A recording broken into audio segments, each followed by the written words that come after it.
दो गुप्त नवरात्रे होते हैं, थोड़ा ध्यान देंगे। दो गुप्त नवरात्रे होते हैं। एक गुप्त नवरात्रा यही माघ के महीने में आता है। श्रृंगी ऋषि ने इस गुप्त नवरात्रे का बड़ा वर्णन किया। श्रृंगी बाबा ने इस गुप्त नवरात्रे के बारे में बहुत कुछ बताया, बहुत कुछ।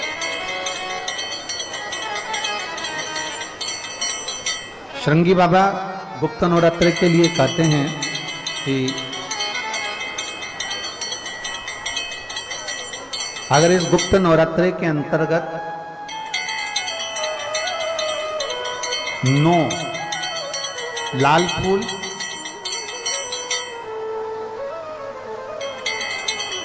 और 5 श्वेत पुष्प, ये दोनों, लोग कहते हैं गुप्त नवरात्रे में हम देवी की आराधना करें, गुप्त नवरात्रे में हम भगवान की आराधना करें, पर शिव महापुराण की कथा कर रही है, भगवान शंकर का चरित्र कथा है।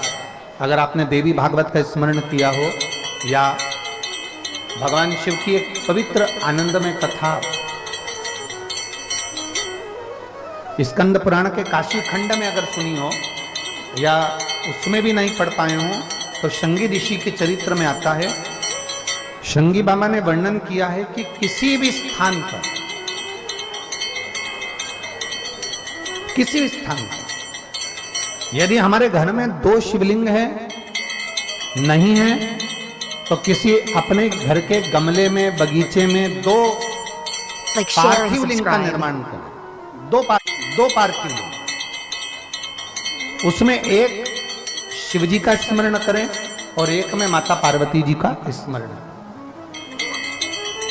देवादिदेव महादेव के 2 स्वरूप, 2 लिंग प्रकट कर कर एक पर 9 पुष्प लाल और एक पर श्वेत पुष्प 5 समर्पित करें, बाबा की आराधना करें, घी का दीप लगाएं, पूजन करें और बाद में उन शिवलिंग को, उन पुष्पों को विसर्जन करें। किसी भी नदी में, तालाब में, बावड़ी में, अगर वहां नहीं विसर्जन कर सकते हैं तो किसी वृक्ष के नीचे उनका विसर्जन कर दें। पर ये नवरात्रे, ये जो गुप्त नवरात्रे हैं, इस माघ महीने में जो गुप्त नवरात्रे आती है, इसी के अंतर्गत इसका पूजन है। एक बार हमने पहले वर्णन किया था, जिसके यहाँ संतान नहीं होती उसके लिए भी पहले इस माघ महीने में जो गुप्त नवरात्रे आते हैं उसका स्मरण कराया था। कैलाशी अविनाशी है, शिव तत्व का है। आप जिस भाव से आप भगवान को रिझाते हो,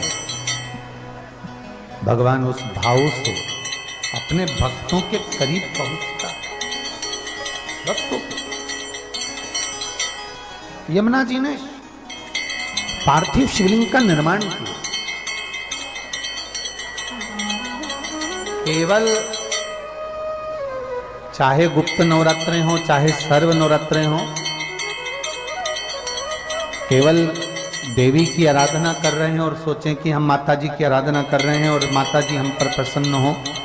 शिव महापुराण की कथा कहती है, कोई सी भी नवरात्रे में अगर आप शंकर भगवान की आराधना के साथ देवी की आराधना करेंगे तो शिव महापुराण की कथा कहती है, महादेव शिव और शक्ति दोनों ही कृपा जरूर करते हैं। ये निश्चित है, निश्चित है।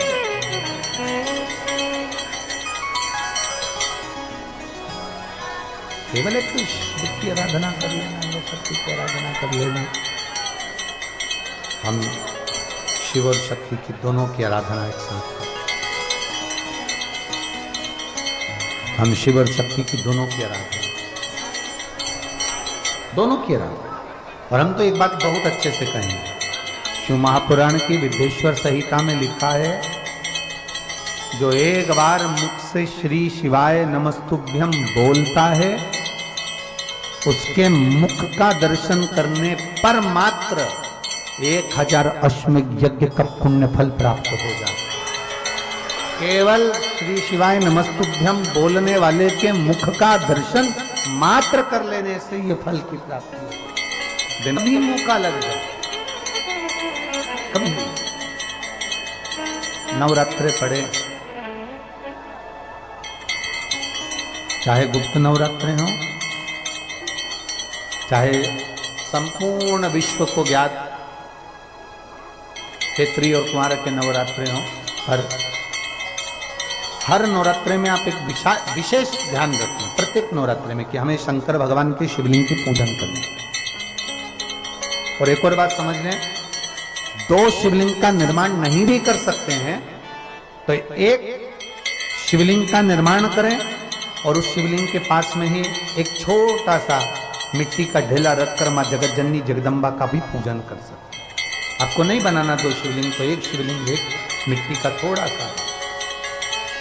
Like, share and subscribe.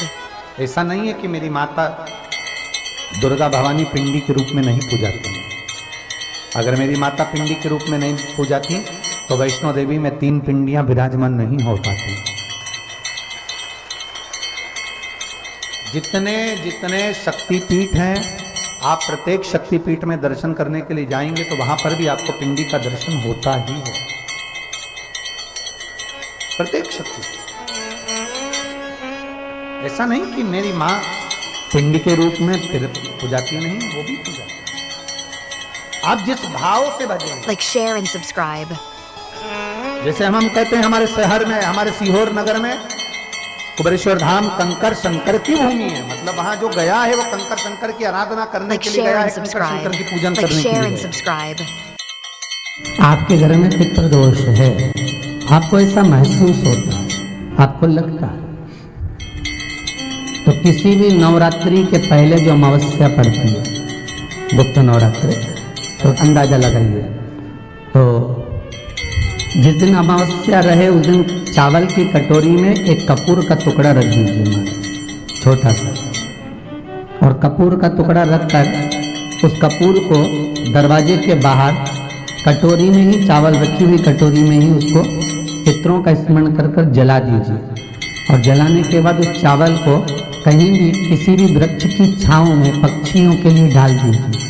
Shiv Mahapuran की कथा कहती है, अगर मान लो पितृ आपको कष्ट दे रहे हैं, पितृ आपको तकलीफ दे रहे हैं, कोई काम नहीं होने दे रहे हैं, या कहीं आपको ऐसा लगता है